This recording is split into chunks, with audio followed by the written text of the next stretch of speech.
is the People Before Politics show, broadcast every Sunday at 6 p.m. Hosts Damon K. Jones and AJ Woodson bring you the news that impacts our community. Join us for unfiltered, unapologetic coverage of the stories that matter most. Black Westchester Magazine presents The People Before Politics show, the news with the Black point of view.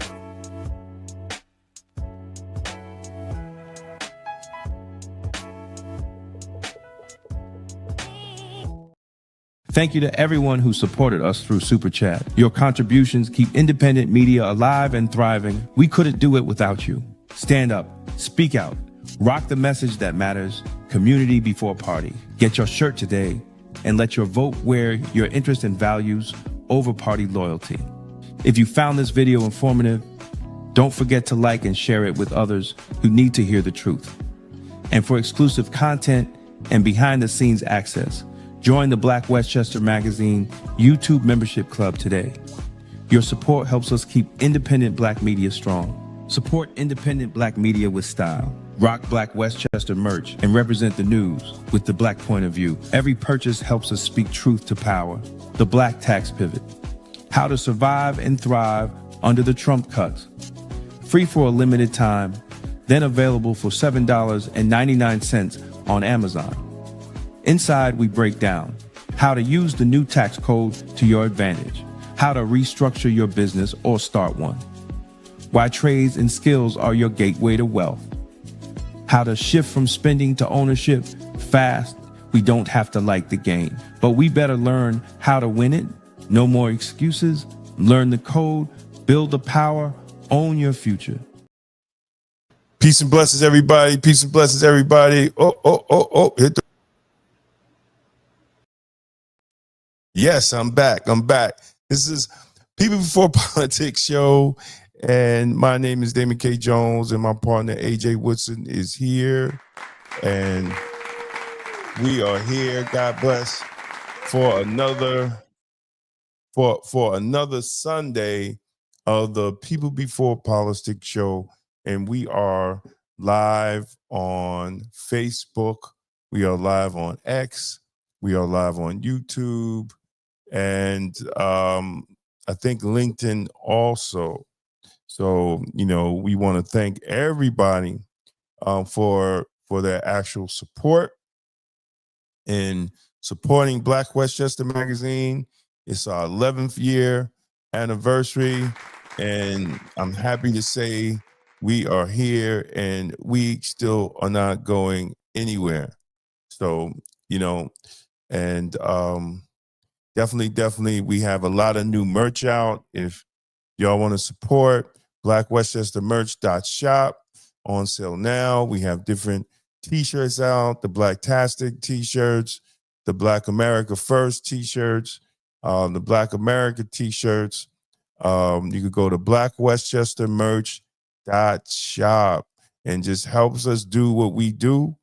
Freedom ain't free, but we're out here trying to educate and elevate the people that love our show, man. So we want to thank you, and definitely go to blackwestchester.com. Blackwestchester.com is the news with the Black point of view, and we're here, and my partner is coming, and this week we got some shows coming.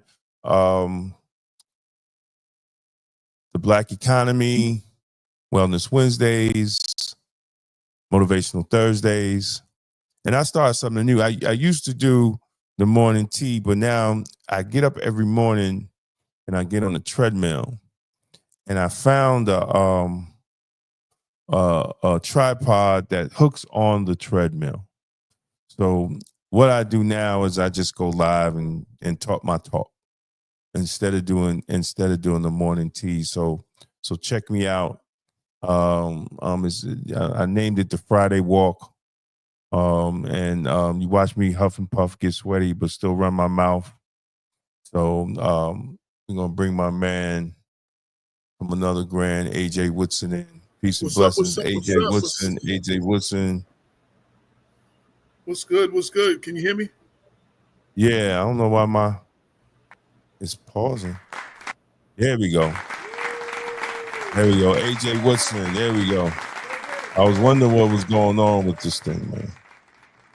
I think I just gotta let it play out instead of stopping. I'm starting the show sipping on my pineapple moss.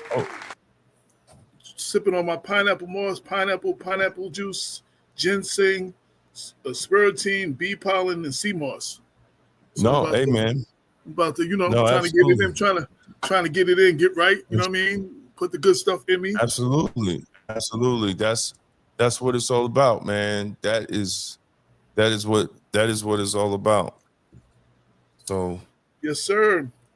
So I don't know where you started and what you left off. But I seen a good article that I'm going to do a story on.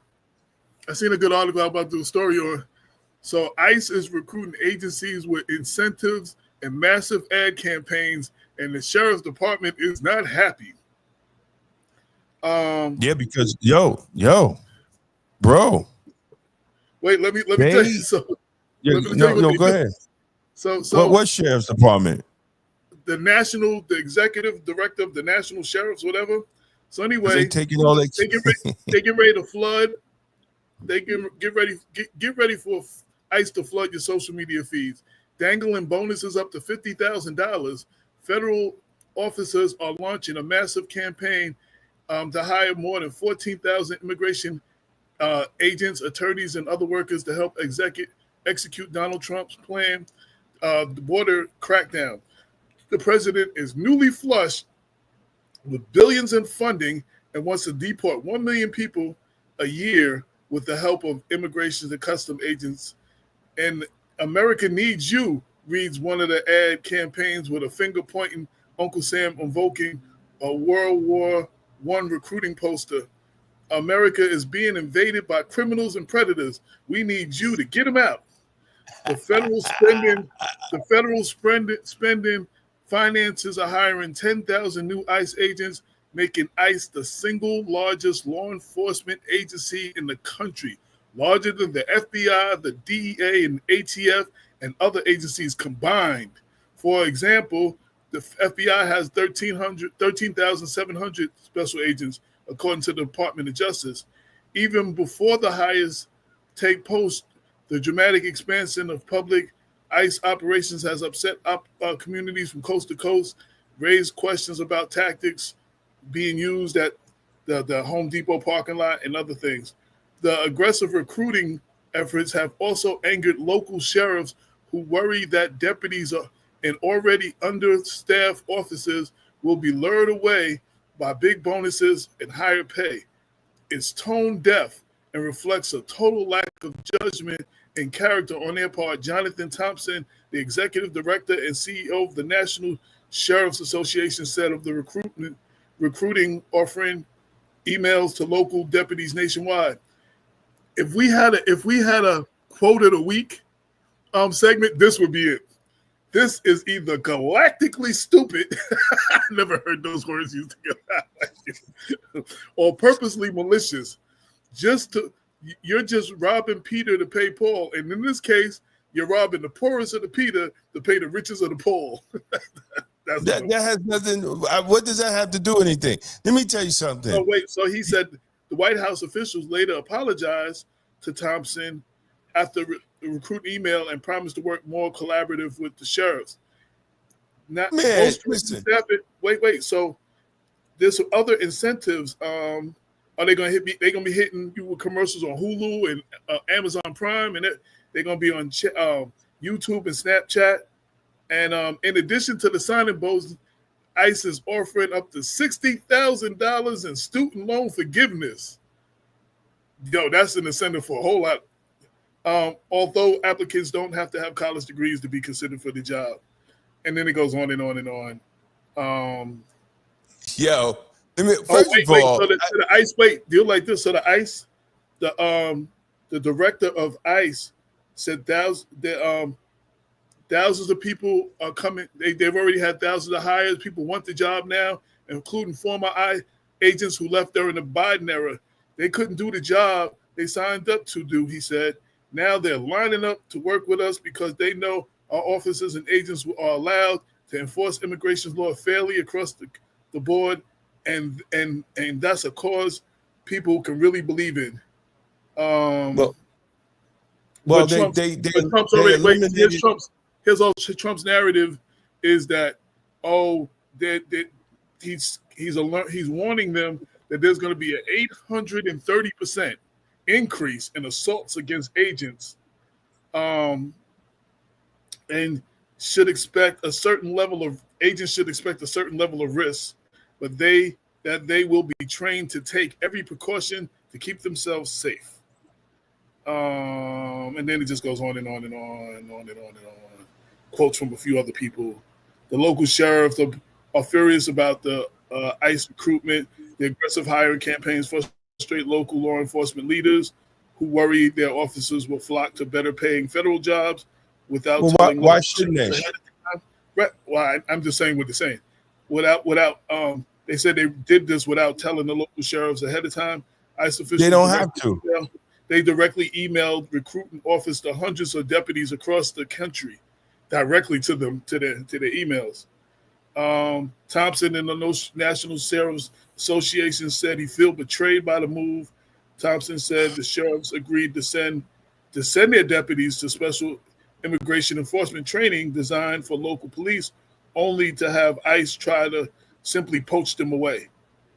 It's become a wildfire of discontent and not how partners can treat partners. This is embarrassment to the president, and it's sad. And it goes on and on and on. So anyway, that's the story. All right. So let me someone who all right. Yeah, but someone with 33 years in law enforcement, the sheriffs is a bunch of shit. Police department's been doing that to other police departments, and other states in the South been doing that to states in the North ever since I had the job. And everybody's doing it to Mount Vernon, and everybody's doing it to the city of Mount Vernon.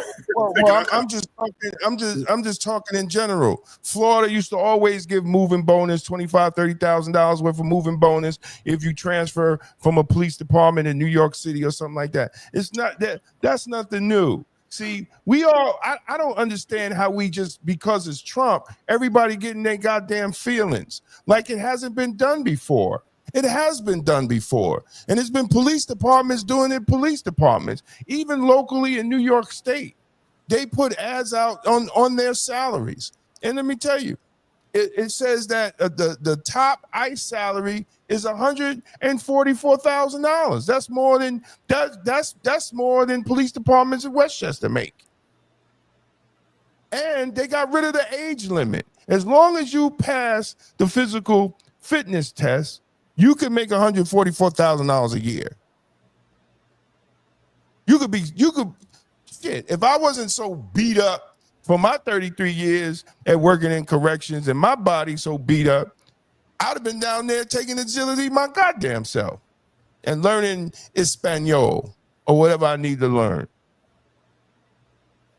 That's the game, bro. Like, I don't understand why everybody's in their feelings. That's just the game. Police departments been doing it to each other all the time. And for the sheriff's departments to get all upset, man, come on, man. There's enough people out here that need a job. And a $144,000 job. And I don't know if you have to have a college degree or any type of education. You don't have to have a college degree, it says. Okay, so now they've beaten a lot of police departments. A lot of police departments to keep black folks out. You have to have at least a 2-year degree. Historically, corrections is the only department throughout the United States that will just take you with a GED, and they have no age limit. So I mean, it's nothing new. They just in their feelings. Yeah, I just read that. I just love the galactically stupid. I gotta use that quote somewhere. I know I gotta use that quote somewhere. That in my local politics, covering local politics, that was galactically stupid. I just got to use that. Well, you'll be using it in every article you write. If you write about politics, right? And you'll be using that. You'll have on that on auto type. Because if you write this stuff about the politics that go on in New York, 6:30, supposedly 6:30, we're gonna have the great. I wanted to have a conversation at 6:30. He's supposed to call in Chris Lattimore to talk about the incident. White Plains. The incident, the shooting in White Plains, and I think I'll wait till Chris get on. But you can also check out on YouTube. I did a commentary on the whole incident, and on blackwestchester.com too. It's on there. Yeah, but I also did a video. Yeah, I got to put the video in there too. I'll take care of that tonight if you don't do it. Yeah, so people can watch. But I'm looking at a lot of the responses. The responses are mixed. Some people are happy at the event because they have been incidences with homeowners. See that, and I talked to the promoter Upi yesterday, and right now feelings has to be a lot of the feelings and emotions have to slip away before the promoters really sit down with the city and the city sit down with the promoters. The city is at fault. The city's gonna take 50%. Chong, you're gonna have to hold it. You're gonna have to Commissioner Chong, you're gonna have to hold how your officers were doing security up there. So we're gonna talk about that. Yeah, we can talk about that with my brother Chris Lack coming up. So that's gonna be a great conversation. Birthday shout out to one of our close friend of the show, AI Eric Khan. Today is his birthday. Happy birthday, brother. So shout out to him, and I will be connecting back up with him because he wanted to come back on to talk about his new book. And he has these AI flashcards to help teach young people AI. You know what I'm saying? I got my order and I'm waiting for the new ones to come in so I can get. I just upload this. This is it right here, man. This is the advertising. They going hard. Defend the homeland. Join ICE today. U.S. Immigration and Customs Enforcement. They're gonna go hard. Like one thing Trump is, he knows how to promote. He promoted fights. He promoted shows. He promoted concerts. One thing that man knows how to do is promote, whether you like him or not. And I don't really care whether you like him or not. We're talking the news with the black point of view. So one thing, and so they're gonna have a problem, and he's gonna promote. They promoted the U.S. Army was down 50,000, and they met that quota by May for enlistees in the military. They were really down, and they met that quota by May. So they know how to promote, and they're gonna and they're gonna get it. They got the money, and they're gonna get the necessary ICE agents that they want. And people need jobs. People need jobs. And they're bringing back all the retirees. All the one thing that is said in there, they're bringing back all the retirees that quit during the Biden administration because they weren't allowed to do their job. So now they're all coming back. Yeah, because it's cheaper. It went. You don't really got to train them, right? They already been trained, and depending on and they'll probably bypass training on them because they already been trained. They've been at work. What confirmed given the job numbers? What exactly you asking so we can answer the question? What confirmed given the job numbers? CKH 937-610. I'm not so a frequent listener. Well, you talking about the military? I don't know if that's added in the job numbers, right?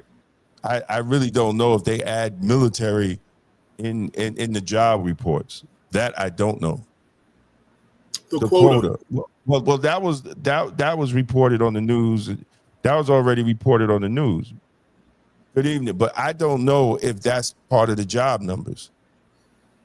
I really don't. I do not know if they add military part of the job numbers. That's a good question. I'm gonna try to see if I can find out the answer during the week. If they add it to the job numbers. Yeah, Because Well, I mean, we had these conversations, and unemployment and all this other stuff, and is that included? right. That included. So that's a good question. Well, Something I that never was thought of. Something I never that thought was of. the argument. Now, the military, I'm not sure, but that used to be a debate between the right and the left, even between the left against the left and the right against the right. When the job numbers would come out, they would say that it would be skewed because they're adding government jobs, right? Not private sector jobs. And government can just create jobs to make it look like, the job market or, the job report of that quarter is higher than what it should be because you're adding government jobs. You're not actually adding private sector jobs, right? So I don't know. But that's what was reported, that they met their quota and their shortage with the military. And the military was always a decent place to go if you couldn't find a job. You know what I'm saying? And we have people. I was having a conversation about this particular young man today. We have some people in our community that need direction. They have no direction. They need direction. The military offers that direction. That was one of the good things of the Nation of Islam. They used to give people, them young men that needed direction. You know what I'm saying? And give them a direction. So the military, for someone who may be, over the age of 21, can't find a job, just is going through the motions, and what we say about a lot of our young people, the military will give them some direction, and a lot of them don't have a direction. The military is not for everybody, but it can help a lot of. It can help.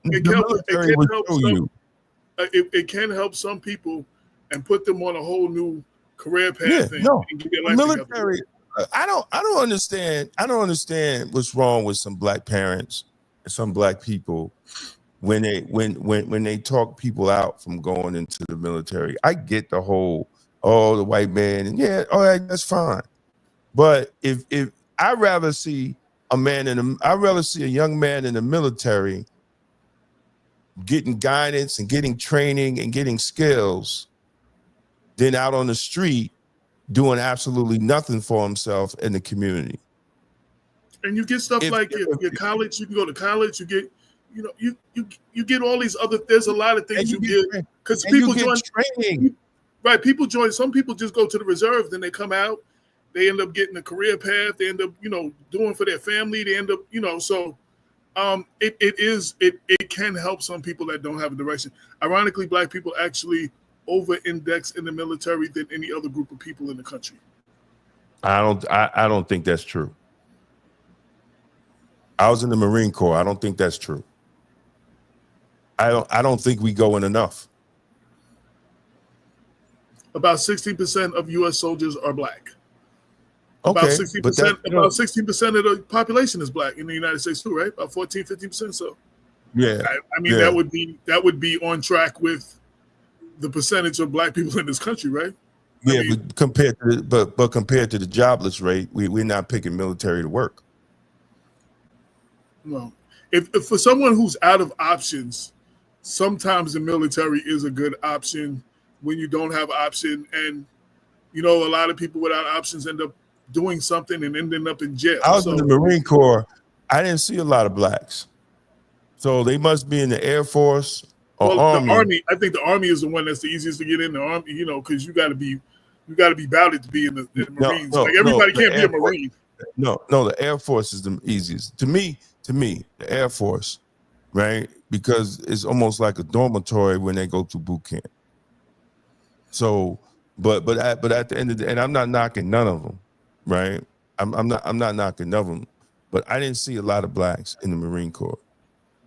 I mean, they keep us in certain areas anyway. So, I didn't see a lot, especially black women.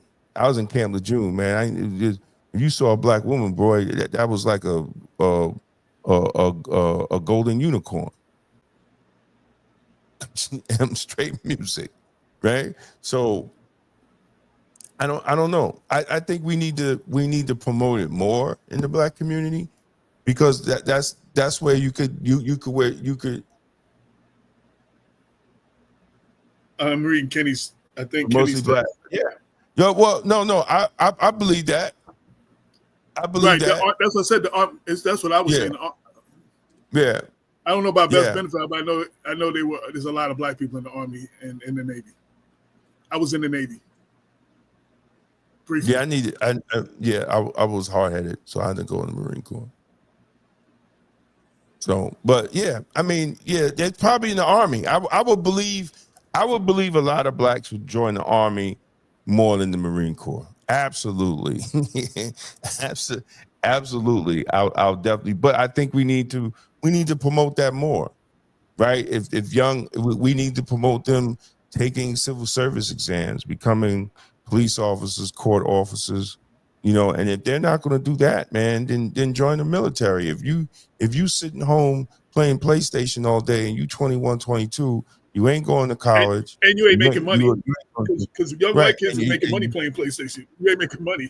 Right. And you're not, well, I mean, yeah, well, you got to be making money to help moms with the bills. If you ain't doing that, and you ain't going to school, then you need to go into the military. You need to see the world. One of the greatest things about that is you have an opportunity to see the world, and seeing the world and seeing how other people live helps you grow. I talk about it in one of my books. Traveling matures you. It opens your mind up. It also gives you a different view of things from your local community. If your view of the world is just from your community and you never really went to many other places, you're limited in your scope of thinking. And I've had the luxury, I've had the opportunity to travel the world and travel the country, and I've lived in different parts of the country, and it has given me a different perspective than had I just like only lived here all my life. So right. And I've seen things from a different perspective, and I've seen the way. It's funny when you go out of the country, you see how we are truly looked at by other countries, not what they teach us, not what they show us in the media. There's a whole other perspective of things. When you see media outside of this country about things that go on in this country, you'd be like, wow, the perspective of it is crazy. Yeah. But, I mean, yeah. But like they said, they have the medium income. Exactly. Like you are making good money. We have to, Black people, man, we really have to get out. I don't know what is this mindset that we have, especially if you got nothing going on. Go in the military. Like in my 33 years in correction, man, we had to pull teeth to get young brothers to take a test. Like you trying to tell me you're going to turn down $150,000 a year job that will take you with a GED? And when you come because because your parents tell me you don't want to be no damn correction officer. No, well then you're gonna have to stay broke like your parents. And do you know a lot of things when I go to sign up for things or I'm going to do things, one of the questions they ask me on my application, are you a veteran? Like, you know what I'm saying? Like clicking that box opens a lot of doors for loans and other things. Like is a certain, that whole are you a veteran thing that's on not on every application, but it's on a lot of applications for a lot of things. And anyway, you get good benefits. You get good benefits. I mean, the veteran services got issues, but you really got good benefits, right? So we really have to change the mindset, man, of young Black people. Because if you're not going to make a job for yourself, you're not going to get. And you can get trades. You can get all type of trades in the military.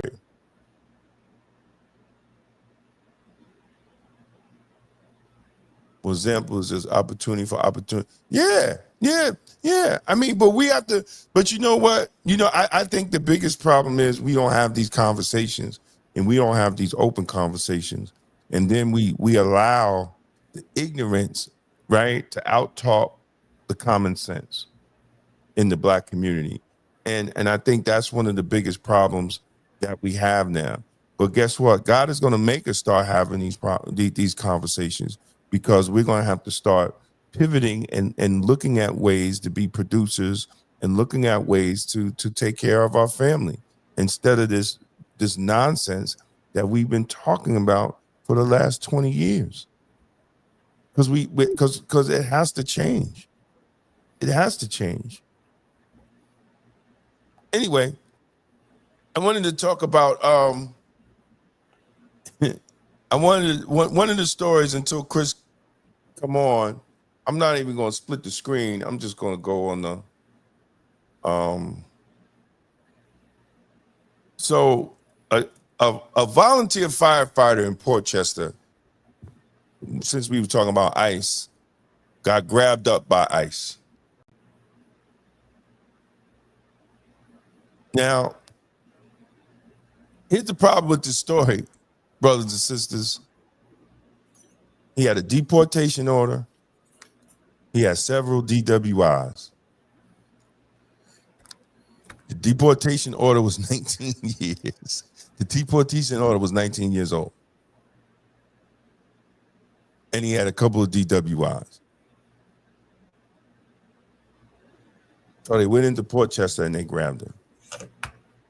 Now his family is pleading for all this stuff. They want him to come back, and the fire department union wants him to come back.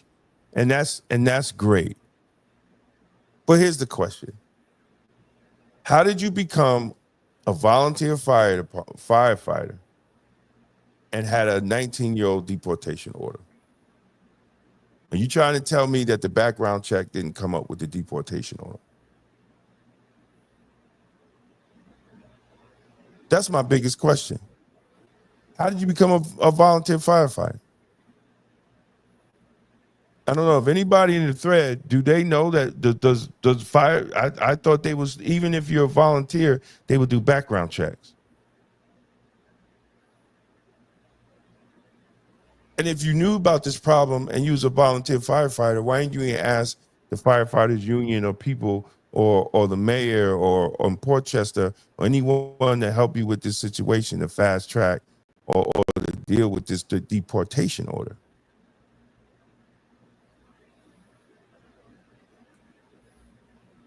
I feel for the family, but I still have questions about how do you get a 19-year-old deportation order?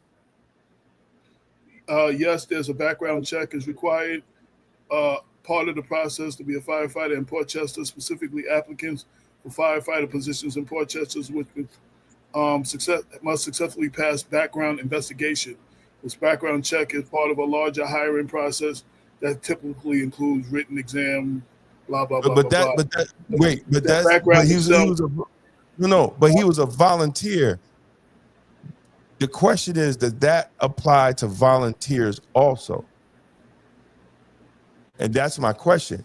I would assume if you're actually working a full time, you will have a background check. But if you're volunteering, do they have a background check? If you want to be a volunteer firefighter in Portchester, you're required to undergo a background check. Okay. The background check is mandated by New York state law, aimed to identify any convictions, and if you're a sex offender and all those things. Who dropped the ball? So who dropped the ball? Because it's reported he had a the deportation order, 19-year-old deportation order. That's what he got detained on. So if it was 19 years old and you became a volunteer firefighter, how did that not come up on your background check? Somebody either ignored it or dropped the ball and didn't do exactly. And if they did, in the process, if he was a good, they speak highly of him in the article, right? All the other articles. My question was, how did that fail? How did that process fail? And then there's a lot of process. There's a lot of people that the process has failed. Like they were talking about the sister from Loose Ends. the R&B group that got deported. When did she get deported? Couple, maybe last month or something.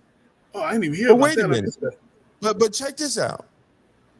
Her visa was expired for 20 years. How do you let your visa expire for 20 years?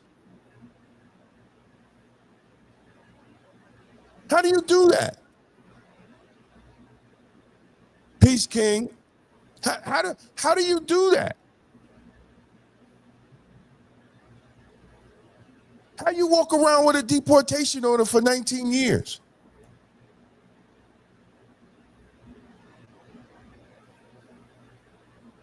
Then everybody's in the uproar, but I'm like, dude, she let her visa expire. There are a lot of people in this country, and not all from down south, southern, Right. countries down there. A lot of European countries that have that are over here and been over here for years with expired visas and expired work visas, expired visas that came over here for education or whatever. But that doesn't make it right. No. Right?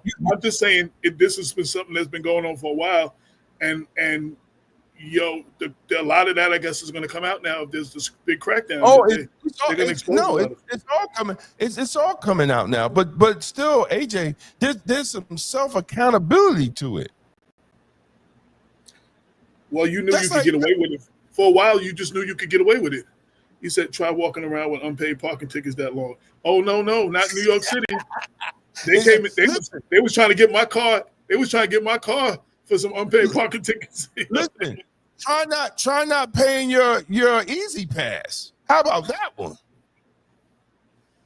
Try not paying your Easy Pass and see what happened to you. She got caught in Niagara Falls. Wow. I got caught. I had tickets from this organization I used to work with. They didn't pay the tickets. So I got a letter from then Mayor Giuliani's office letting me know if my car was parked even legally anywhere in New York City, if I went inside, expect not to see it when I came out. Oh, no, dude. My car. No, I'm just saying they sent me a letter to my house letting me know they was coming for my car. Dude, I owed tickets that I didn't even know I owed tickets. Right, that's what I'm saying. I didn't know I owed because the company I worked for didn't pay. I was doing stuff for them, so they were supposed to pay the tickets. Told me they took care of it. They didn't take care of it, and I'm walking around thinking everything's all good. And yeah, they got me one time, bro. They got an APB out on my car. But yo, New York was getting out of hand because they was running up on people at red lights, taking them out their car. Oh wow, yeah. It really got out of hand. You know what I'm saying? So, but I don't know if they still do it now. I don't mess with New York City, and it looks like it's going to be even crazier soon. So I'm not even messing with New York, bro.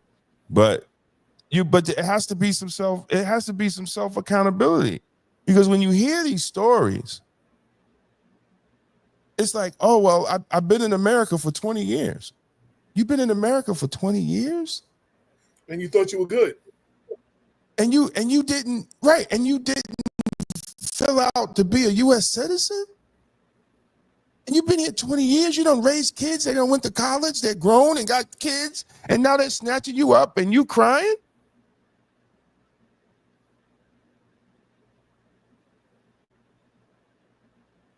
Peace, Brother Irwin. You know, some of this doesn't make any sense. And it leads ways into this other article that I went off before, but I'm just like, this whole thing, and people can get mad at me if they want to. People can be upset with what I'm about to say. But my philosophy is Black America first. It is what it is, right? When you get on the plane, what do they tell you to do before you help anybody else? Put on your on yourself first, before your elderly parent, before your child, because if you can't be any help of them, if you're not good. So you got to take care of yourself first. Then you can take care of your everybody. Your elderly parent, your child, anybody, your spouse, whoever. Okay, so that's my philosophy with Black America First. We can't be any help to anybody else until we are actually a help with ourselves, economically, family, community, all the areas of all the areas of life. Well.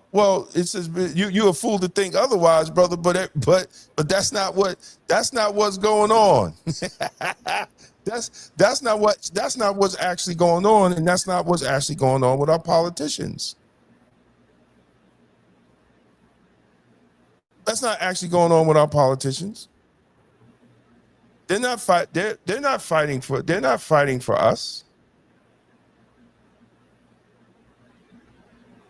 They tell us that when they do something for us, it has to include everybody. That's what they tell us. We have to include. Well, here we go. Listen. I wasn't even going to talk about that. But they tell us we have to include everybody. I can't give you reparations. Why you can't give me reparations? What? Foundational Black Americans, we built this country for free. But what about the people that wasn't part of that? Well, we're not asking for money from the people part of that. We're asking from the government that put laws that made us 3/5 of a man, that made us slaves, that told us not to vote, Jim Crow, redlining. Those were government laws. We're not taking from anybody. We're holding the government accountable.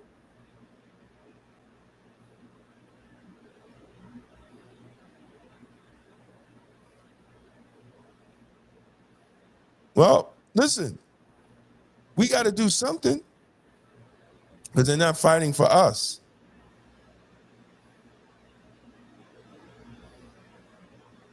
You see, and I'm not knocking. Listen, if y'all are on that immigrant thing, that's your thing. I'm not knocking you for that. But I see more people turn out in New York for immigrants than they do a child getting shot in the Bronx. Or the young boy that got shot getting off the bus in Queens. Or bring it back home. Retired Marine in White Plains. Exactly, but this was before the whole immigrant thing. This was going on around the immigrant thing. This was going on recently. So what I'm saying is, like, we see more outrage of elected officials we put in office that we vote for. But we don't see them having outrage on that.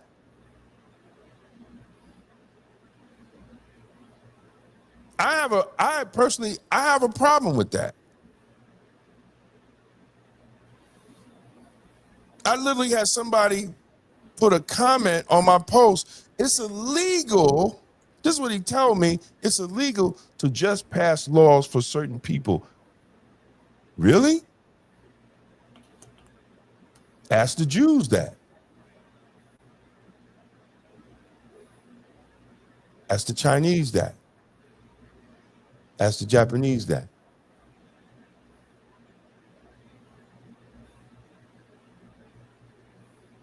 Why when we ask for something and we turn out 80 to 90% of our voting power goes to one party, 80 to 90%. And we get literally nothing. Our communities look the worse. If you give 80 to 90% of an effort into anything, it should flourish.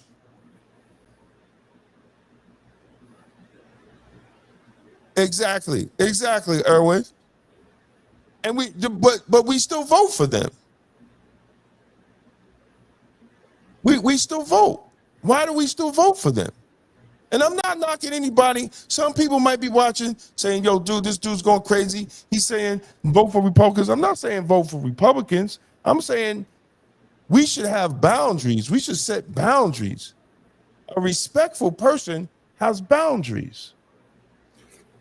We've been saying for a while, even before this whole Republican thing, we had to stop blindly giving our vote to the Democrats without getting anything for it. That's been a conversation that has been happening that predated all this Trump stuff and everything like that. As Black people, a lot of Black people, not every Black person, a lot of Black people blindly give their vote to the Democratic Party, and every other group of people makes the candidates come to them and tell them what they want. If they want their vote, these are the things that they want. We don't do that. We vote and then we come to them after they're in office looking for stuff, and we just blindly and get upset when we don't get it. We have to get something for our vote. Like, tell these people what we want, or we're not going to vote for them. We have to stop blindly voting for people, period. So that has been a conversation in before this Trump thing and before, not telling people to vote Republican, tell people, these Democratic candidates, what you want and what they need to do if they want your vote, or you're not going to vote for them. And that's responsible politics, like every other group of people. That's not telling people to vote Republican. That is telling people to be more active with these candidates and don't just give away your votes. That's a conversation I was having before all of this stuff now. There's new stuff right now. So, all right. Right. So I'm going to move into the Ferris thing because if he no. So I'm not going to wait because this thing's. He texted us. What did he text us? He texted us oh, you said wow back to him. He texted us. Oh, I thought that was Kenny. That was Kenny Chamberlain. That's who you had to come on, right? I said Chris. Chris Lattimore. Oh, my bad. I thought you had Kenny coming on. My bad. No. So and for people that are watching, there was an incident, a shooting on Ferris Avenue at a basketball tournament, and there's a lot of mixed feelings going around this shooting. And of course, it's in White Plains. White Plains is the county seat. White Plains is a business center.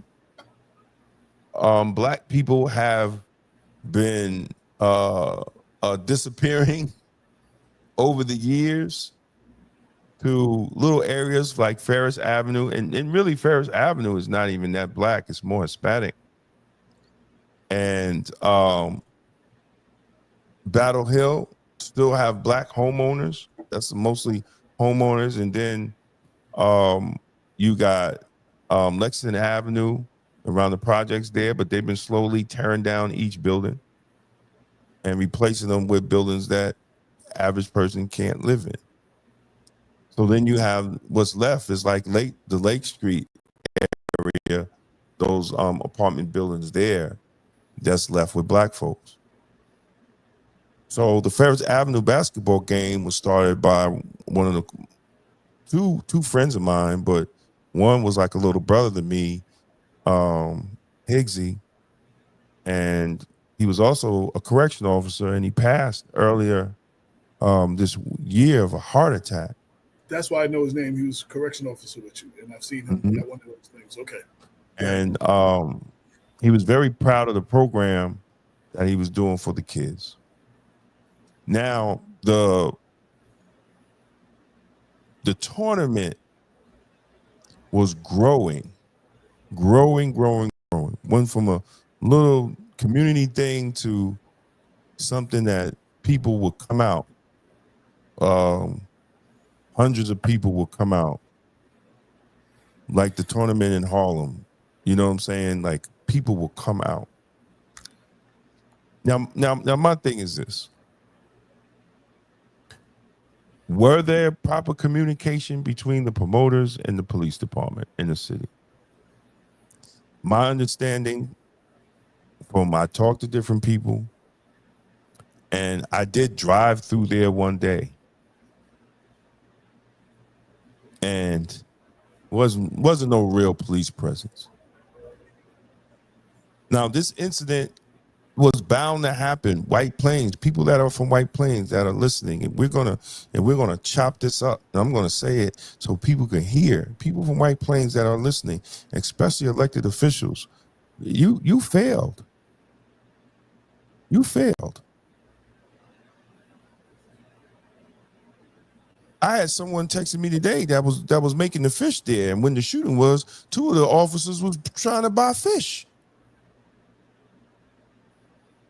They wasn't paying attention to the crowd. They were buying fish to eat. And I also talked to Upi. So the shooting that happened, they said it happened on Church Street. According to Upi, the promoter, that was the designated exit for the crowd, was Church Street. That's what was said on the microphone to tell people when they exited, when they were leaving the event, to go through Church Street. So why the hell wasn't no police on Church Street?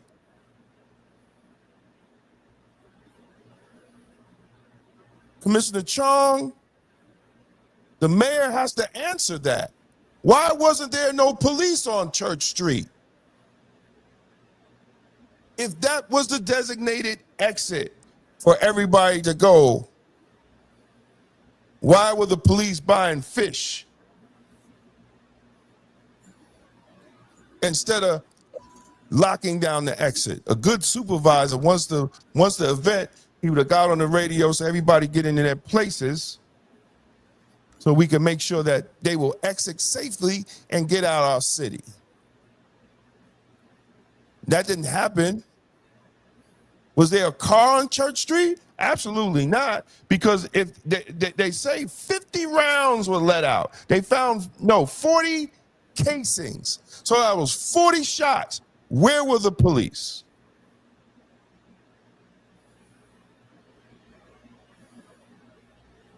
"40 shots? They found 40 rounds.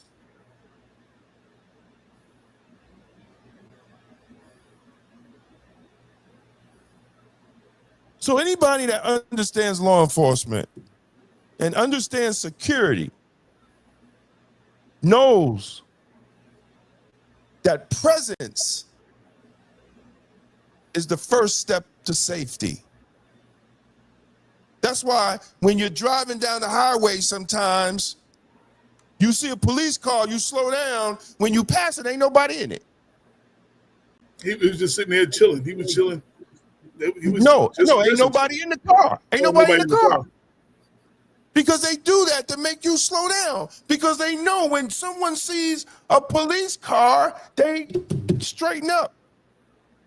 Because that's what? Law and order. So why wasn't there any police on Church Street? If that was the designated exit. Because maybe if you had 2 cop cars on Church Street, wouldn't have been no shooting. Because the shooter would have known he would have got shot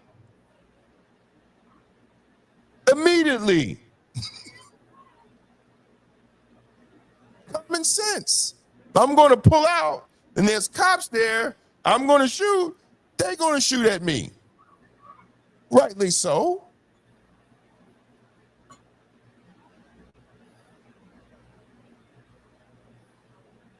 So you just can't blame the promoter. I'm not going to allow anybody just to blame the promoter. Because the job of keeping the city safe is the police department.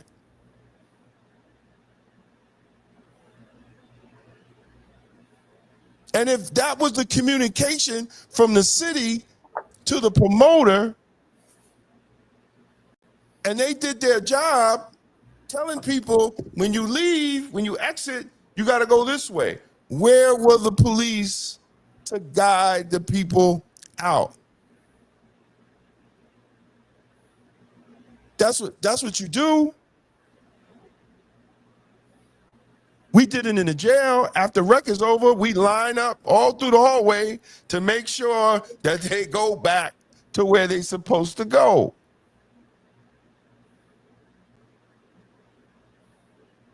So I know what I'm talking about. You have to guide folks. Come on now. Let's go. Let's move. Come on. Have a good day. Y'all get home safe, but you out there.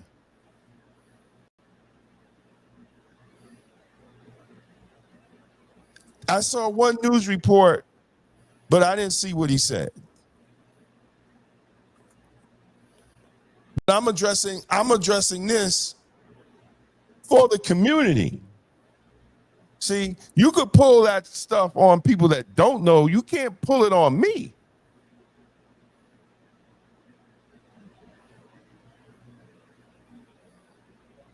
And really, the White Plains community don't attack the promoter. Don't attack an event that probably got bigger than what it was expected, and maybe it should have moved to another venue where they had. But that was something for even the city and the promoter to talk about.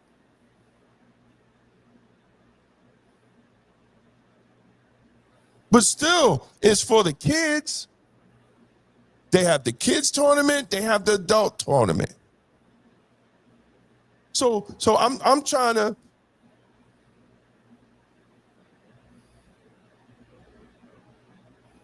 Yeah, well, you're absolutely right, Kenny.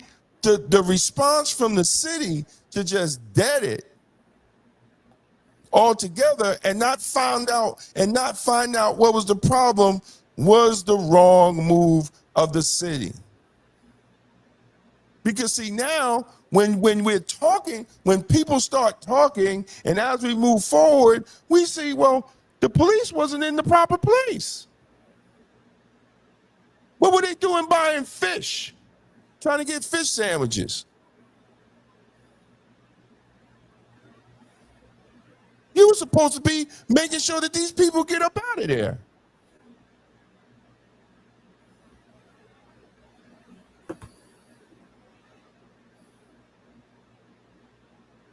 And I know that's a fact because I talked to the person selling the fish today on the phone. People are calling, and they're going to call.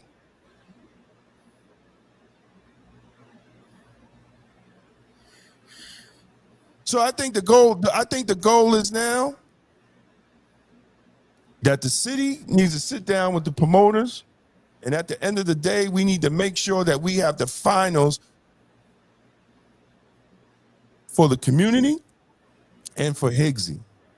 The man just passed away a couple of months ago.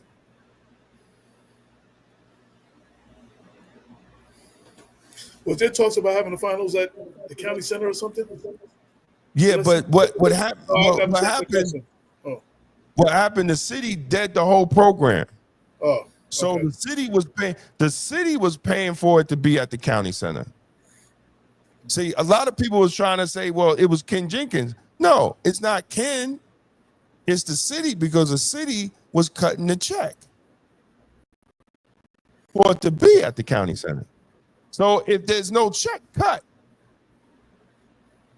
and government is a business, no check cut, ain't nothing happening at the county center until the check is cut. The championship would have been tonight, Kenny said. Okay. But the championship still needs to happen. Everybody needs to get at the table. The city, the police commissioner, and do they have a community affairs unit? Because usually events like that will be handled by the community affairs unit. And whoever was in charge, Damon saying this.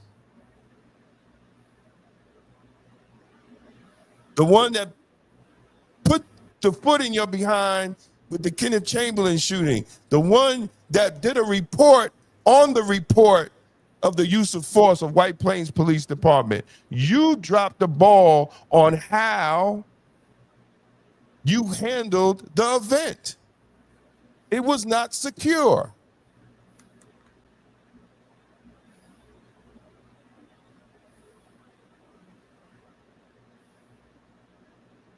Well, I mean, it's Oopie in the city. I don't know who else worked with Oopie in the city, Erwin. And we got to make sure this happens for Higgsy. All the ego and all the bullshit has to be put aside. There's no way that that championship should not happen a couple of months after the man died.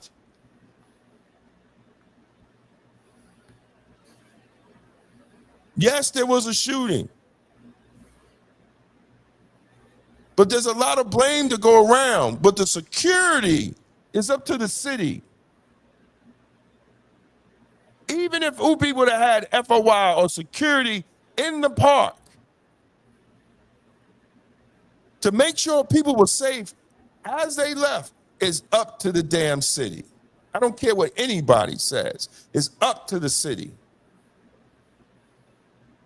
And how are you going to say that that was the designated exit and you did not have police on that designated drive to leave the city? You had no cops. You failed.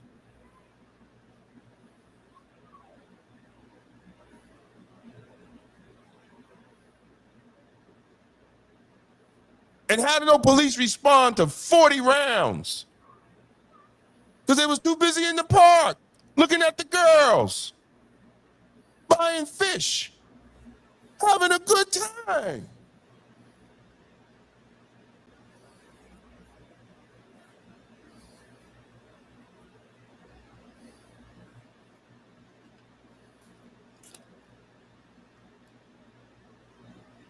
And then when you look at some of the responses, you see the racist undertone in people in White Plains.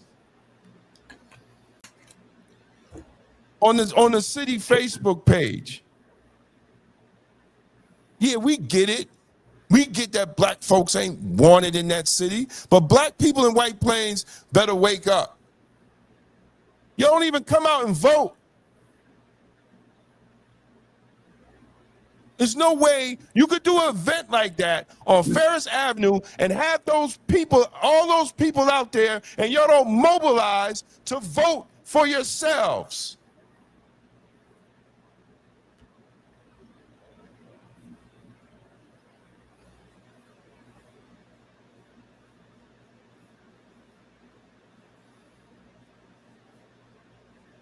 Well, if it was failure by design, black people need to wake up in White Plains. If you don't wake up now, forget about it. You ain't gonna be important. Y'all get on me about, oh, you doing all that stuff in Mount Vernon. Now I'm talking to you, White Plains. You need to wake up, start voting. Start participating in the process because they're taking you out.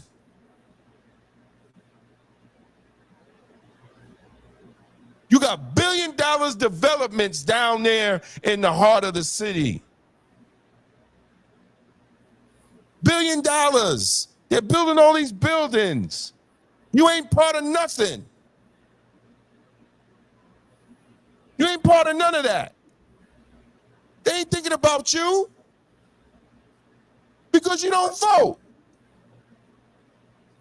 You don't come out.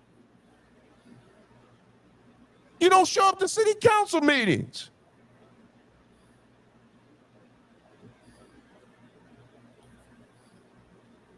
So they could just take something away from you. Just like that.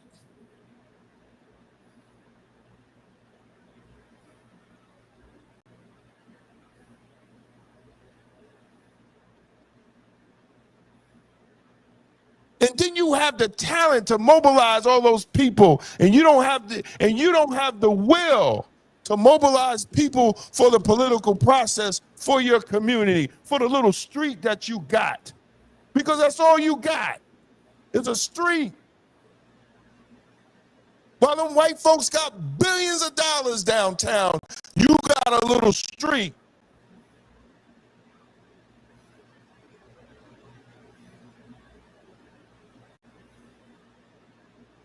And I could talk it because my mother lived there. On Ferris Avenue, yep. In that building, right down the street, down the street and across the street from the park. My mother lived on Ferris. I could talk what I'm talking.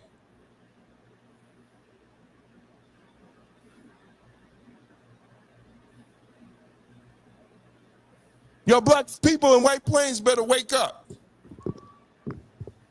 Because it's really going to be White Plains, period.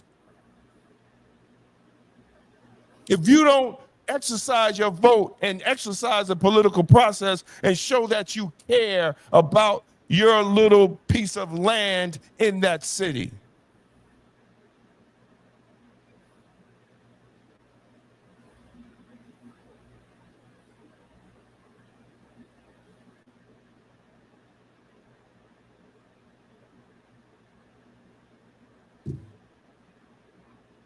So the goal is to pray that we could at least have the championship game for Higgsy.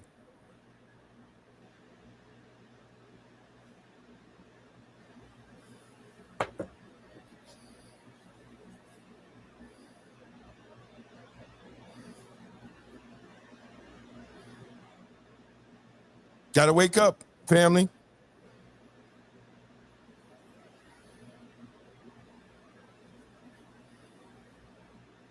Gotta wake up. This is more than a basketball game. This is how they see you. This is how you see yourselves.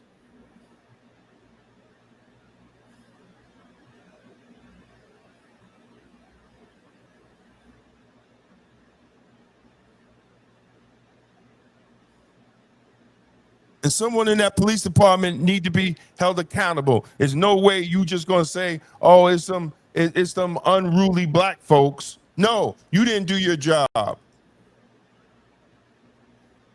You did not do your job.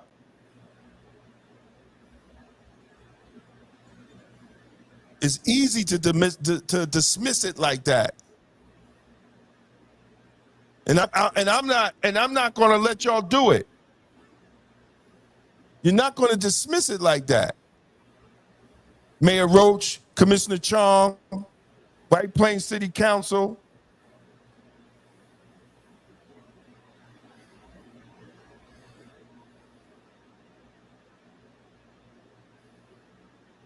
We want to know, how do y'all deal with that? What is the policies in dealing with events that large? And why wasn't there no police on Church Street? I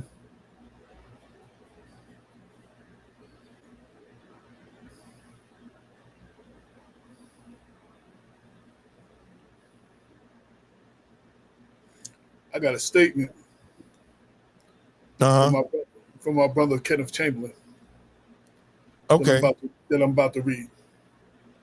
So when my father, Kenneth Chamberlain Sr., was shot and killed by the police here in White Plains and called a racial slur in the process, there was no immediate action. I was told to trust the process. Yet after Thursday's shooting at Ferris Ball Park, the city moved within 24 hours not only to cancel a championship game, but to announce the discontinuation of an entire league. I am not equating the two incidents, but I am pointing out the stark difference in urgency. When it involves the life of a black man and questions the police accountability, the response is slow, procedural, and dragged on for years. When it involves shutting down a decades-old tradition in a predominantly black and brown community, the decision is immediate and final. This difference and response speaks volumes about the priority in this city. If we can act overnight to dismantle, then we can act overnight to protect, preserve, and improve. And it tells me something else, that we need the voice, that we need a voice in office who is truly for all the people, not just some. If this is the way decisions are made without community at the table, maybe it's time I take a seat at the table myself. because representation isn't about titles, it's about standing up for the people when it matters most. Kenneth Chamberlain Jr. People were shot. Okay. Maybe it is time there, Kenny. so I got we got the text together. I just wanted to confirm I could read it. Like, was that just a conversation for us, or can I read that? He was like, no.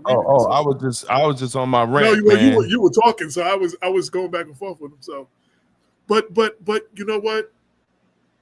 I have to applaud my brother, not just for this, in several situations. Unlike a lot of other people who sit back and complain, he's about action. Just briefly dealing with the loss of his father. I've said this plenty of times. Nobody could blame him if he was on some fuck the police shit after they killed his father. But he helped create an organization called Westchester Coalition for Police Reform, working with not only just the White Plains Police Department, but all police departments that wanted to work to help build better police and community relations. He has constantly stepped up to the table and spoke on things that needed to be spoke on. And I'm not sure if this is an official announcement or not, but if this brother actually runs for office, this is a brother I'm telling everybody y'all need to get behind, because this is the type of person we need in local politics. That's all I have to say about the whole situation. Again, and that's how I feel. And we need people who are going to have, what's the word, Damon? The testicular fortitude to say what needs to be said and do what needs to be done, whether it's popular or not. Whether, but here's the thing. Here's my thing. But they got to come out and participate. See, I've been through that. I've been through that, brother. You should run, brother. You should run. Absolutely. They don't come out. You put your family, whether it was for city council, whether it was union president, whether it was for all that, you get out here and put yourself all out here, and these Negroes ain't nowhere to be found. Well, that was the other part I said. The people need to get behind him. The people who think he should run and who've been saying all of this, and the people that he spoke up for and had their back, they all need to come out. People need to come out. We're never going to get people like this in office if we don't support them. We have to come out in large numbers. We have to come out helping them campaign. We got to come out, spread the word. We have to be involved and engaged in what goes on in our community, which is what I've always been talking about all along. So, unfortunately, some of the most deserving people who don't win elections is because our people didn't get involved. And we end up getting people in office who don't necessarily have our best interests at heart, and then we complain. Yeah. And most of these cities, since we've been doing Black Westchester, most of these people that have been in office most of that time. Up until recently, before Yadira, New Rochelle had the same mayor. Yonkers had damn near the same mayor. White Plains has damn near the same mayor. Greenberg has had the same damn town supervisor. Like, these same people, I'm not saying all of them are bad or good. I'm just saying these people have been in office. Most of these people have been in office most of our 11 years. And in all these cities, people have complained about things not being done for Black and brown people, but we continue to vote for them. Or we don't show up at all when other people challenge them. So that's on you, the people. That is on you. They say you get the government you deserve because you get the government you vote for or not vote for. Let me remix that. If you don't vote. That's it. I mean, like, no one's going to fight for you because no one's going to fight for you if you don't fight for yourself, including Black Westchester. We're tired of fighting for people who, not people who can't fight for themselves. We will always fight for the people who can't fight for themselves. But there's been too many times we have joined many of you in your fight. And when we're standing there and the rocks are coming back, why me and Damon the only ones getting hit? What happened to the dudes we were supposed to be fighting with? We're supposed to be joining you with you in your fight, not fighting for you. So I'm saying this personally, we're not fighting for people who won't fight for themselves. But outside of our community, nobody's going to fight for us if we don't fight for ourselves, period. No one's going to just do it. Anything we ever got, we got because we fought for it. Ain't nobody ever gave us nothing because it was the right thing to do. Or because you was cool. Or because you was a nice guy or whatever. Because you didn't rock the boat. So, listen, I mean, man. I can go on and on and say the same thing I say over and over. I've said it. Y'all heard me. I'm just putting it out there. And I'm not talking about just this. I'm talking about all elections and your local government and everything that goes on in your city, town, village, whatever, your municipality. There's a saying called "we the people." And I think we the people forgot about that part because there's a lot more of us than the people that are in control. And the people that are in control can't be there unless we vote for them. So we the people have a part to play. I'm surprised there isn't representation on the council in White Plains. There was representation on the council. They had a black councilman who's now a county legislator, and they had a black councilwoman who ran for mayor in the primary, and she lost. But there has been, and I say this in jest, but sometimes I'm not playing. There's a reason that city is called White Plains. So I'm sorry. I mean, you take it however you want to take it. Oh, I say it in private, so I might as well say it in public. I'm just saying there's a reason that city is called what it's called. So, well, it's good. Listen, if black folks don't get it together, it's going to live up to the name of White Plains. And I'm not being racist. It's just the way it is, man. Like that's the way it's going to be because they have over the last 50 years slowly moved us out of those areas. And I say it again, and I say it again, and I say it again. And if nobody believes me, just look up the 1992 report to then Republican. It's gone from 20%, 1980, to 12% now. Absolutely. Just look at the report of the 1992 African American Advisory Board report. And it goes into how they move black folks out of Greenberg, right? It goes into how they move black people out of White Plains, and they put them in Mount Vernon, and they put them in Yonkers and Peekskill and every place else. So how do you? Wait. Put that up. I want to address that real quick. So, like people say, I'm only dealing with Mount Vernon. First off, we're Black Westchester, not Black Mount Vernon, and we have extensively expressed how we feel about the politicians and the politics in Mount Vernon. Extensively, you've heard us talk about it. How do I explain Mount Vernon? I explain Mount Vernon. That is the question for both of you. I am silly interest in your thoughts on this issue. And I'm gonna give it to you. Explain what when you say explain Mount Vernon, what do you mean exactly? Like, right. Explain what in Mount Vernon. Explain, John. Explain what in Mount Vernon. Tuckahoe too. They building up Tuckahoe. I seen them new apartments over by the park. Yo, them apartments, I can't afford. I don't know nobody who can afford them apartments. I'm like, But see, that's what I'm saying, man. And then we put a few black elected officials sprinkled throughout Westchester County, and they're not addressing that issue. They're not addressing that issue. The lack of interest. We talk about that all the time. So I mean, like, well. Listen, John. I mean, people are tired in Mount Vernon. People are tired, and they will wear you. They will wear you out. And then there's nobody, and then it's just like nobody cares because see, this was going to be the problem moving forward in Mount Vernon.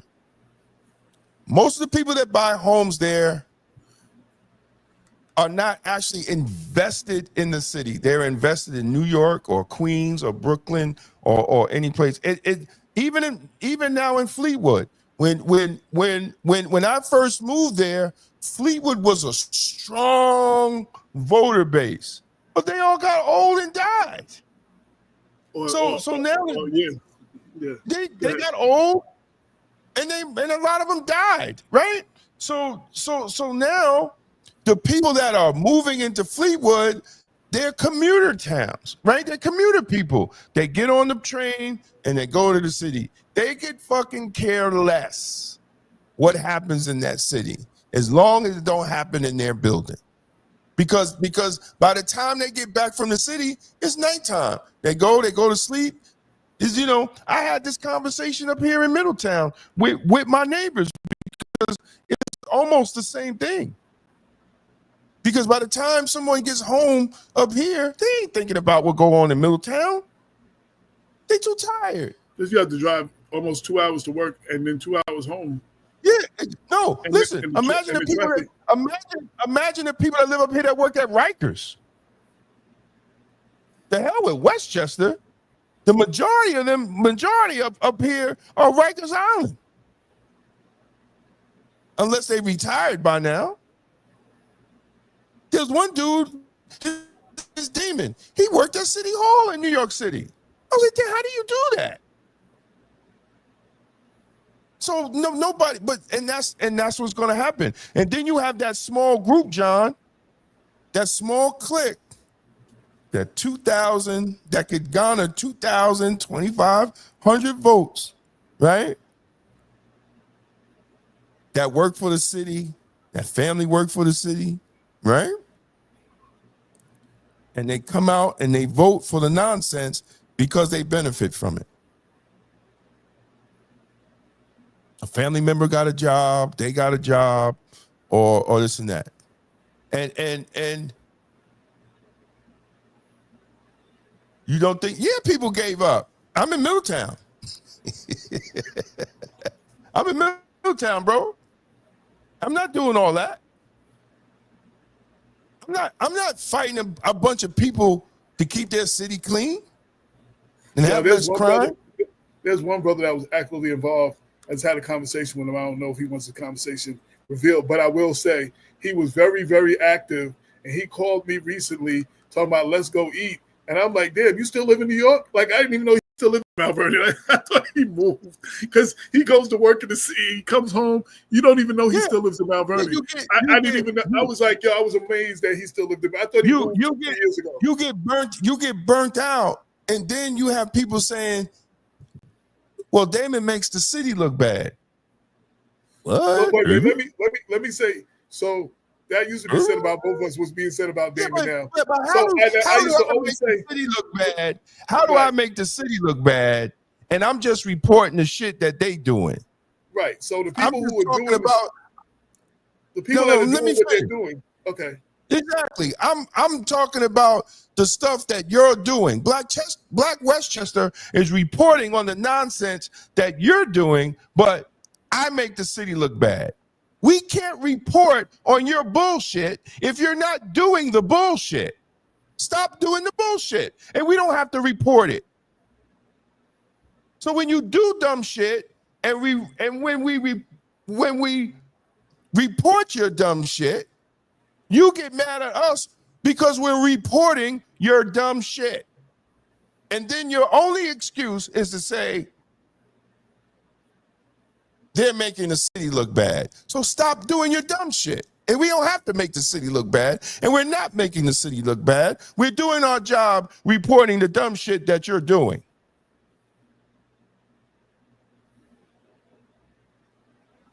And this is why you even, and then the sad thing about it is you actually have people that believe the dumb shit that they're saying. How about that? You really actually have people that's going to believe that shit. And sorry, I'm cursing, but I have to put it in that type of language for to put an explanation point on their dumb shit. But I hope we get it clear.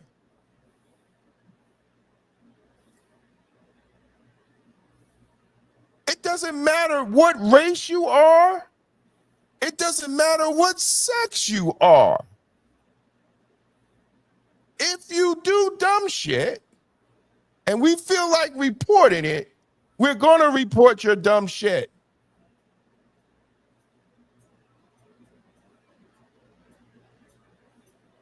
And if you're a politician, you're going to be held accountable.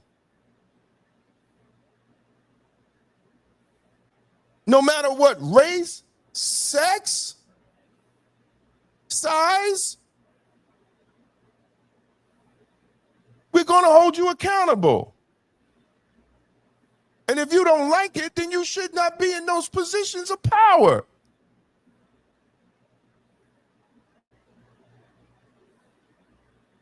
And it's not personal. We have a newspaper to run. That's why we're the news.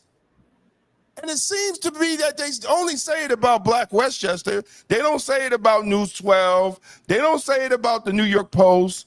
They don't say it about the New York Times. They don't say it about the Patch, right? They don't say it about the Journal News. They don't say it about and these are and I'm talking to specifically the black people that say that.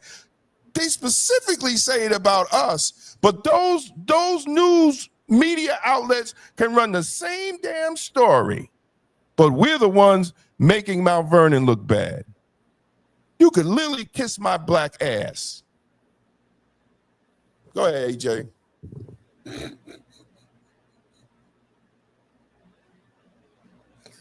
Yeah, I'm gonna have to follow that up. We can end the show on that shit. That's damn near a mic drop. That's damn near a mic drop. And I'm gonna cut that shit and post it. Try to get it under a minute. Oh Lord. So what's going on? Changing the subject. So what's today? Today is the 10th. In 15 days, it has just been announced. So a lot of people know or don't know. I'm in a rap group called JVC Force. Had an underground single called Strong Island in '88. So we just got the call on Monday, April 25th. Well, we just announced we're going overseas in September. The Netherlands, Denmark,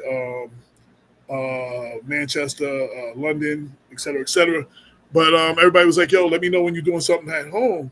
So we just got the call from Ralph McDaniels from Video Music Box, called us, asked us to perform. We will be performing Monday, August 25th with Rakim and Drez from Black Sheep. And they're going to have some R&B groups that may or may not be Jeff Red and Jeanne. I don't know if they locked them in yet, so I don't want to say that. But the hip-hop part, we will be performing Monday night, August 25th at Eisenhower Park in Hempstead. It's a free concert. So all those who wanted to like say, yo, I hear y'all going on the road. Yo, when y'all going to do something in New York? We are officially doing something in New York. So I'm kind of happy. It'll be a nice tune-up. You know, like when you're going into a championship fight, you need to have like that tune-up fight before you get into the ring with the championship fight. This will be a nice tune-up in Strong Island before we go overseas. You know what I'm saying? So I'm really excited about that. Been working, getting in shape. You see me drinking my energy smoothies and plenty of water. And you know what I'm saying? I'm doing my walking. I'm about to go do some walking. I've been walking up and down the hills. I've already got some good hills. I'm walking up down the hills with my headphones on doing my lyrics. So, yo, I'm really excited about that. We got that coming up. These next 40, 50 days are going to be crazy. We're still working on our 11-year anniversary issue. Yes, we pushed it back because we're waiting for a few ads. Friday is your absolute drop deadline. If you want to have an ad in our 11-year anniversary issue or just make a donation, hit us, blackwestchester@gmail.com. Get you all the information. Thank you for all those who have already put in ads. And I want to say something. So one thing got nothing to do with another, but I always find it interesting, Damon, how white people, in some situations, support us more, be quicker. I sent out the email, the first email I sent out for the announcement that we were doing an 11-year anniversary in advertisement. The first person who responded was Mike Lawler, not with an email, with the payment. Listen, Like no, niggas just like, my Cash App was like, bing, bing, bing. Oh, wait. I mean, PayPal was like, wait. He didn't even send me an ad. He sent in the payment. I was like, let me 10 tell you minutes after the ad came out, the email went out. So I just want and to you're say, absolutely. And let me tell you something. Let me tell you something. Let me tell you, black politicians. Y'all don't cut no. But a lot of y'all, there's some of y'all. We ain't never got an ad from the Black Democrats of Westchester, have we? The organization, the Black Democrats of Westchester? Yeah. No, they honored me when they gave me an award, but never gave us an ad. No. Yeah. So the Democratic parties never gave us an ad in Westchester. The Democratic Party, no, they don't. But why do we get the first? Candidates and elected officials, some elected officials. Said, yeah. But see, as a black newspaper, we barely get supported by these city halls that's run by black folks. We get money. We get money from other ones. You would think that Black Westchester was based out of Yonkers. Exactly. And I say that, and I say that because exactly. It may be surprising. You think we was the Yonkers people, right? And it might be surprising to hear the number one municipality who has supported Black Westchester, the majority of these 11 years, has been the city of Yonkers. Straight from City Hall, their IDA, their fire department has taken out recruitment ads. And police department. Their police department has taken out recruitment ads and come on the show. Their IDA, their Yonkers Strong, the Yonkers City Hall, the Mayor Spano, some members of the city council, Mike Cater when he was council president supported a lot. Lakeisha has supported.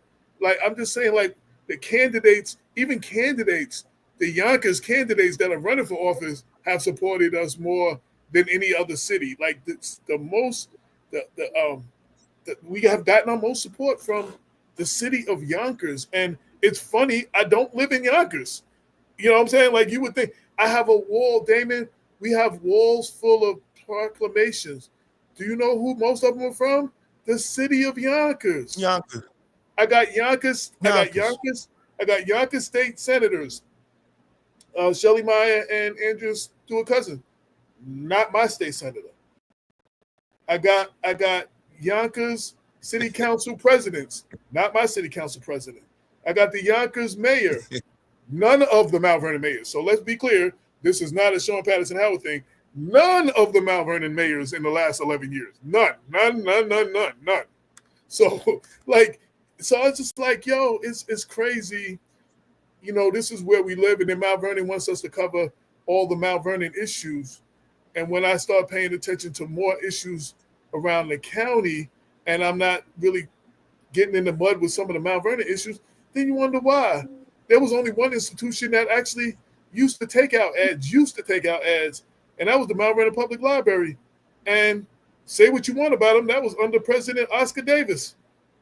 That's when we got most of the ads from the Mount Vernon Public Library a couple of times a year. You know what I'm saying? So I'm like, that was the one institution in Mount Vernon that actually supported us. So I appreciate everybody who support us. I know there's some organizations that can't. There have been organizations that are based in Mount Vernon. Judith Watson has always showed her support, but she's the Westchester Health Center, not Mount Vernon. Joanne Dunn, the youth shelter of Westchester, but it's based in Mount Vernon, has always shown love. So don't say we never got no love from anybody in Mount Vernon, but the city we get the most love from is Yonkers. And it's crazy. We've got big shout out to Mayor Mike Spano. Big shout out to Mayor Mike. Who I just seen the other day, and I seen him yesterday at Bob's event. And he was like, yo, he's taking out his ad. He didn't forget.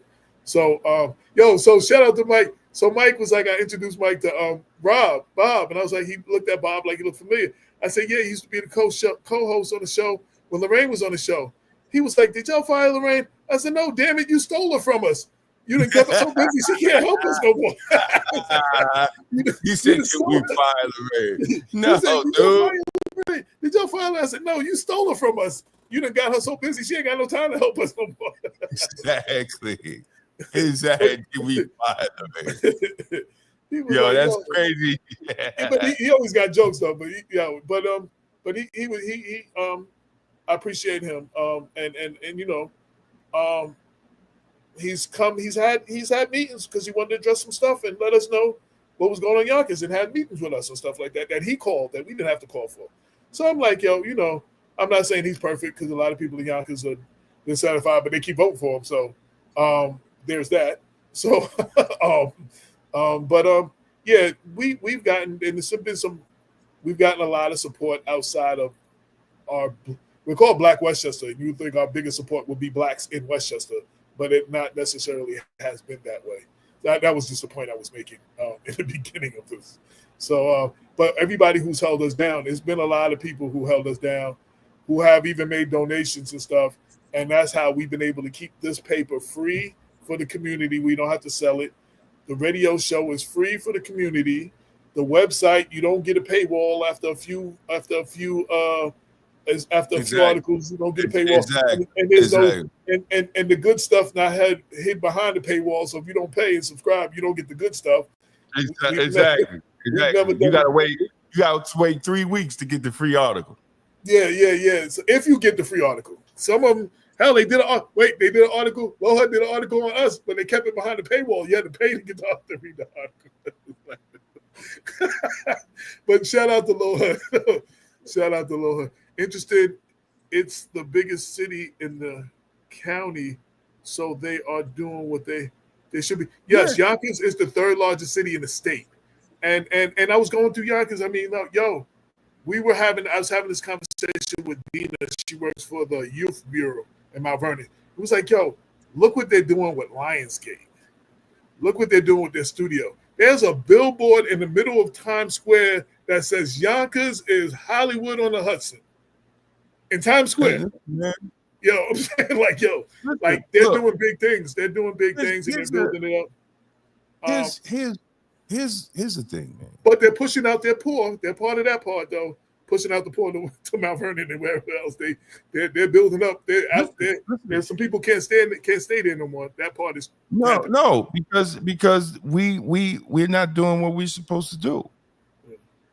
Right? We're not, and if you're not going to do what you're supposed to do, you're going to get you're going to eventually get moved out because all that was prime real estate. All that by the water and all that's prime real estate. And it's just a matter of the waterfront is it's just a matter of time. It's just a matter of time where everybody get moved out. Right? It's just a matter of time. Because you're just gonna have to just deal with it. You know, I mean, you could fight it, but how much are you gonna fight it? They've been doing it to black folks for the last 50 years in Westchester County. They've been moving us around. And the last stronghold, they're gonna move everybody upstate past. You're gonna get because usually it's like closer to the city. They don't want that area. Yeah, but you can't even do that. You can't listen. You ain't surviving up here without a car. Ain't no public transportation like that up here, bro. You gotta have a car. I understand that, but that's you what we don't have to have a car. You ain't moving up here. You're not coming up here. You are not coming to Middletown if you don't have a car. Because there's no way you're gonna spend more money in a car note just trying to get out of Middletown. Like I'm still trying to figure out. I was talking to somebody. They said that they worked at Rikers and they took the train, but she never explained to me how she took the train. Because I'm like, where do you catch a train? I've been up here 7 years now. 6. I haven't found a train. I haven't found one. Yeah, and bigger, but areas like this and the mayor up here is gangster. They're not building none of them tall buildings like that. You understand what I'm saying? They ain't building none of that. So I don't know. I don't know. Is there a Wallkill near you? Wallkill. Yeah, but you can't even get around in Wallkill. No, that's what I'm the in train says. Wallkill. That's where the Middletown Where is it? Station is. Wallkill. Dude, I'm in Middletown, Wallkill. I don't know where it's at. Now I do know a train crossing, but it looks like them old trains. Metro North does go there. It's on North Healy Lane and North Galleria Drive. It's on Healy Lane and Healy Lane and North Galleria Drive. I don't know where that's at, bro. Send me that shit. I got to figure that out.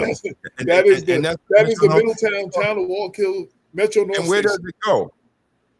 It's a Metro North station, so it goes to. No. Where does it go? Like, does it go straight to Penn Station, or what is it? Does it take you to the Hudson? Like, what is the destination? Is the destination New York City?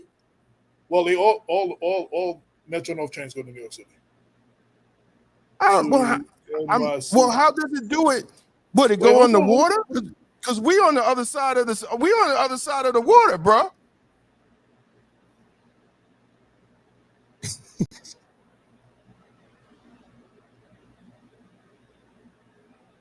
I want to know how that happens, because we're on the other side. We're on the Jersey side. So I don't know. I want to know how a train. I also saw something that said it also said something about New Jersey Transit too. You might have some New Jersey Transit going to Middletown too. Oh, well, yeah, because we're on that side. Yeah. We're on the other side. So how does it get to Penn Station? Well, it would be Grand Central Station. Well, how does it get to Grand Central Station? That's what I want to know. Does it go underwater? You stupid. Huh? Because we're on the other side.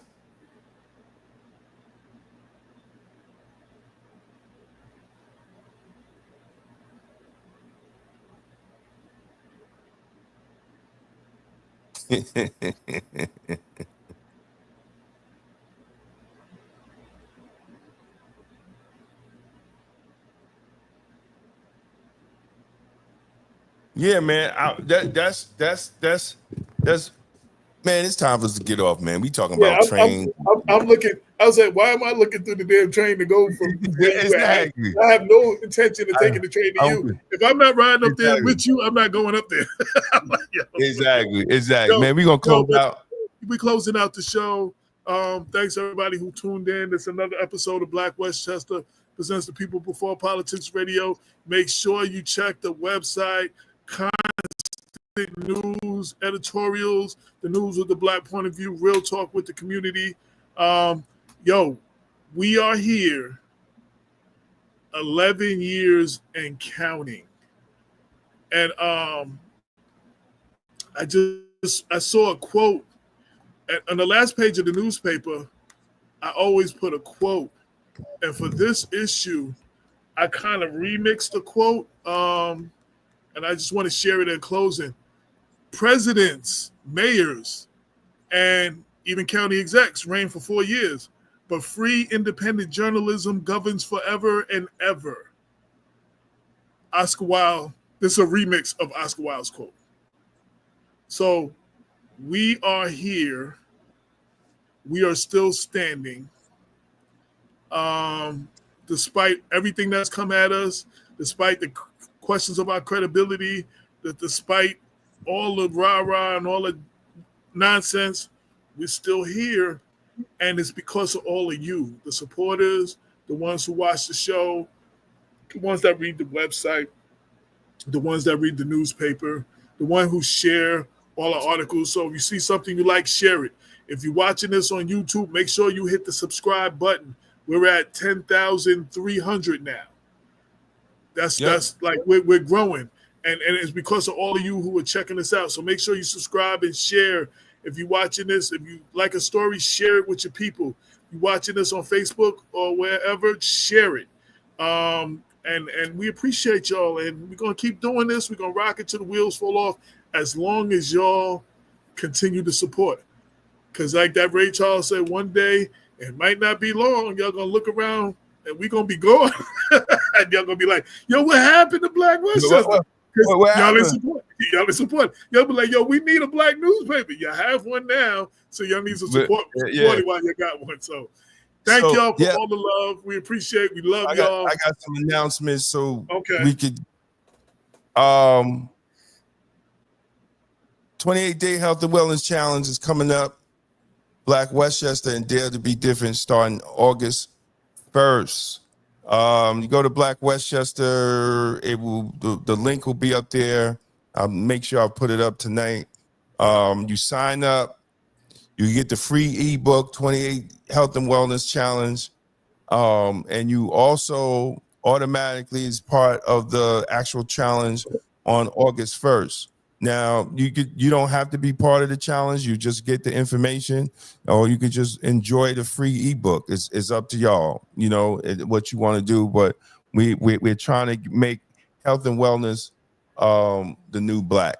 So definitely. And don't forget to go to blackwestchestermerch.shop. Check out all our t-shirts, Black America First, Blacktastic, all that's there. blackwestchestermerch.shop is all on sale now. So Felicia M. Banks said, I love my city, but that's why it's called White Plains. So she agrees with that. I had to share that. So exactly, I'm not the only one who's I'm not the one who made that up. I've heard that lots of times. I'm probably the only one that says it out loud. Yeah, that's been a running joke. And don't forget on Monday, why is it not coming up? Oh, there it go. On Monday, the Black economy, Black podcasts is selling out from culture keepers to culture vultures. We're gonna talk about these redneck Black podcasters that's talking about we don't need reparations and we shouldn't, and black businesses shouldn't support a business just because it's Black. We're gonna have this conversation on the Black economy. And on Wednesday, it's gonna be your kitchen is a medicine cabinet. From soul food to healing food, reversing Black America's health crisis. We're going to have a conversation on that because our kitchen should be our medicine cabinet. And on Thursday is why Palm 64 is the Black man's survival blueprint. Every Black man should be reading Palm 64. It's a great scripture. It is definitely a great scripture for us. And on Friday, Friday morning walk. Y'all gonna walk with me every Friday morning at 9 a.m. I'm gonna be on the treadmill, baby. Gonna be on the treadmill live, and we're gonna have conversations. And I'm gonna be walking and sweating and huffing and puffing and tired. My old ass is gonna be tired. But for 30 minutes. Sorry, man. Go ahead. I also wanted to shout out. Yesterday was the Black Veg Fest. And in Brooklyn, they have this annual event, like all the vegans and vegetarians and all the vendors and everything came out. Brenda was there. I'm going to see if she can give me a little report on how it was. Okay, good.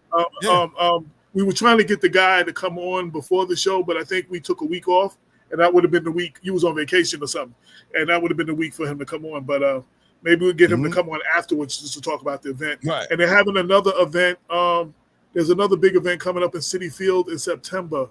I forgot. I'll get the name of it. A big vegetarian vegan event that they have they have every year in September. People need to check that out. Talk about the healthiness and all that. Yeah, and I didn't get the chance to talk about the subpoenas of New York State Attorney. New York State. You can watch the videos. You can watch the videos on YouTube. You can definitely watch the video. But I'm definitely reaching out to our resident lawyer, Jonathan Newton, to come on and talk about it. But I just gotta share this picture, man. It ain't no fun when the rabbit got the gun, man. It's no fun at all. Your AI is no insane. Fun when the rabbit got the gun. When the rabbit got the gun, man. Listen, she made her whole most of her career was made going after Trump. And her attorney general career, attorney general, and now now the rabbit got the gun, and it's never fun when the rabbit got the gun. You know, that was an old saying, and it seems to be true. It And seems to be true. shout out to a friend of the show, Sam Antar, because he's been making the rounds on a couple of shows and everything this week. I've seen some clips of him on X. So shout out to him, because he's the person that broke the investigation to us and broke it down. You can see that in previous shows, and he broke it down. Yeah, and he's the reason he's the reason she's investigated, because the information that he found. So it's not really a Trump payback thing, but if you could get something to use against your enemy about somebody found, I mean that's part of the game. I'm sorry. I'm just sorry, part of the game, and let's just hope she don't get indicted. It is what it is.